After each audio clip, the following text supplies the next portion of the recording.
जोस अब समंदर के जिस हिस्से में मौजूद था वो दुनिया का सबसे खामोश तरीन हिस्सा माना जाता है। समंदर के इस हिस्से से कार्गो शिप्स भी कभी कभार गुजरती हैं और या तो गुजरती ही नहीं।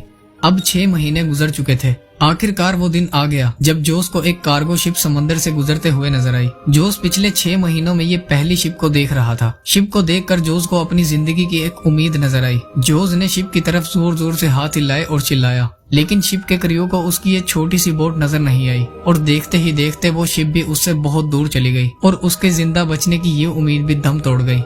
इस हादसे को अब 11 महीने गुजर चुके थे और जोस समंदर में 8000 किलोमीटर ट्रेवल कर चुका था। उसके कपड़े बिल्कुल फट चुके थे और सूरज की रोशनी से बचने के लिए उसके पास अब कोई भी चीज मौजूद नहीं थी। जोस जिन मुश्किलों से गुजर रहा था वो बहुत ज्यादा दर्दनाक थी।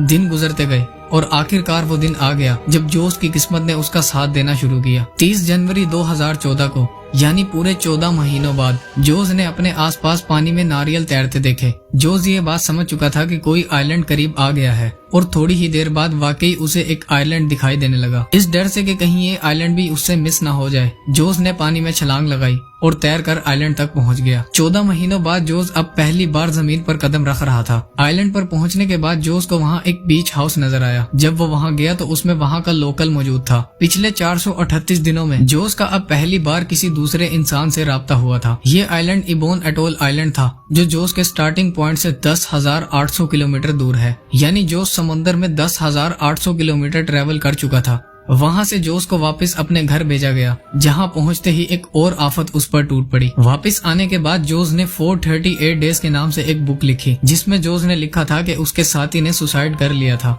लेकिन जोस को अपने साथी को मारने का इल्जाम लगाकर उस पर केस कर दिया गया। जोस के साथी की फैमिली ने उससे $1 मिलियन की डिमांड करी, लेकिन ये केस जल्द ही डिनाई कर दिया गया।